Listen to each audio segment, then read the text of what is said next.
everybody, and welcome again to this week's edition of Let's Make a Meal. I am at One to the Bone in Bowling Green, Kentucky, and joined by Hovey Gurley. Thank you so much for having me here today. Thank you for having me, Jordan. Oh, it's a great pleasure to have you here on this show. Well, One to the Bone, something completely unique to Bowling Green and most of South Central Kentucky.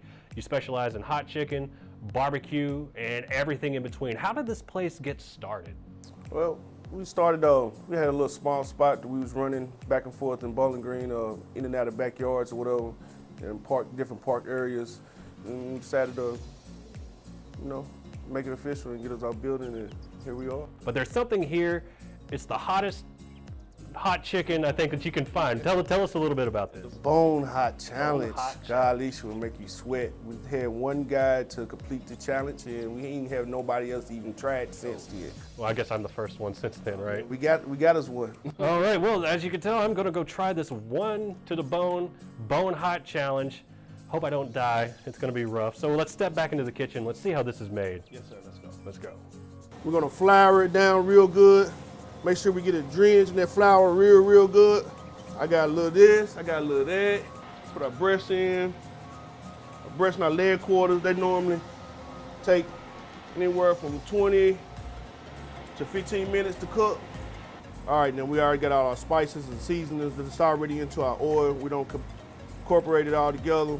We got cayenne pepper, black pepper. We got some garlic powder in there. We got a few other hot spices that we rather keep inside the house. But it's about flavor. It ain't about all spice. You got to have flavor in there, because if you're just gonna be hot, then it's not gonna be no flavor. It'll have some flavor. Bring it over, and then we're gonna start assembling our hot chicken. We're gonna start with this breast first. Look how juicy it is.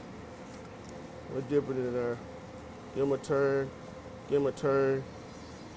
That breast is how we normally plate up a breast side on top of the light bread. Get your couple pickles. Chop like that. That's it. Well, here it is. The One to the Bone Hot Chicken. It's red, like the color of fire and blood, which is what my throat might be doing. So if you'll join me, I don't know what I'm getting myself in. I don't need to sign a waiver or anything, do I? No, you don't need to sign no waiver. I need medical personnel on standby. Cause see how my insurance is set up. If you fall down, you gotta get up. That's right. So here we go. One to the Bone Hot Chicken.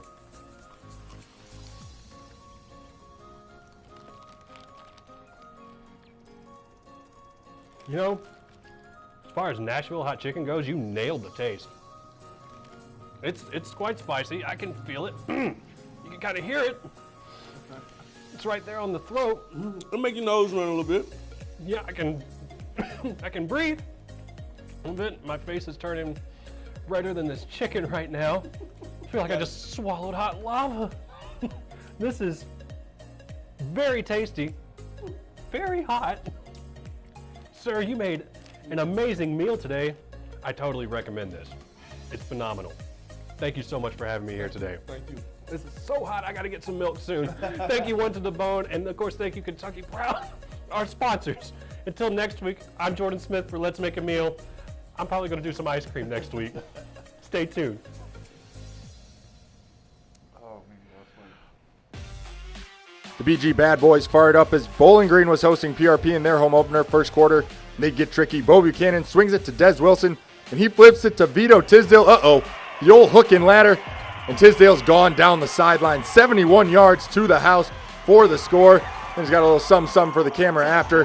7-0 Purples. Later in the second, Tisdale again this time, but on the ground.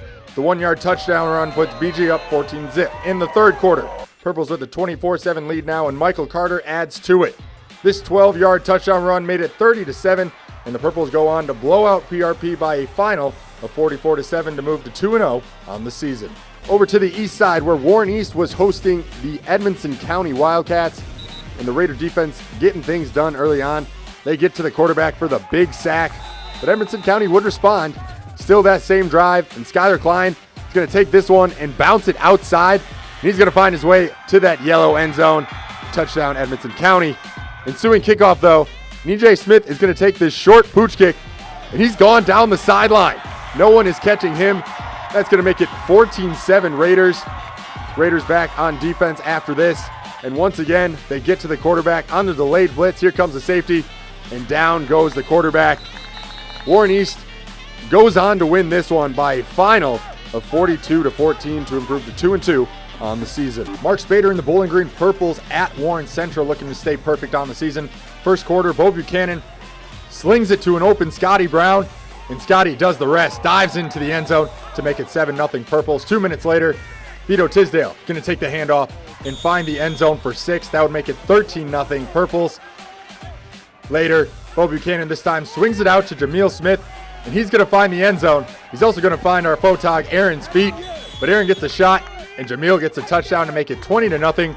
Bowling Green stays undefeated at 5-0. They blow out the Dragons 50-6. The Warren Central Dragons were a team still looking for that first win of the season, and they were hosting Central Hardin on Friday night.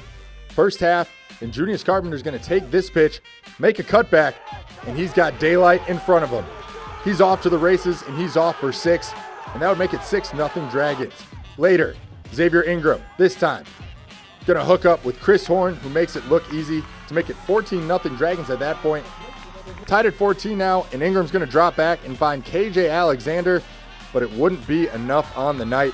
The Dragons lose this one by a final of 35-20.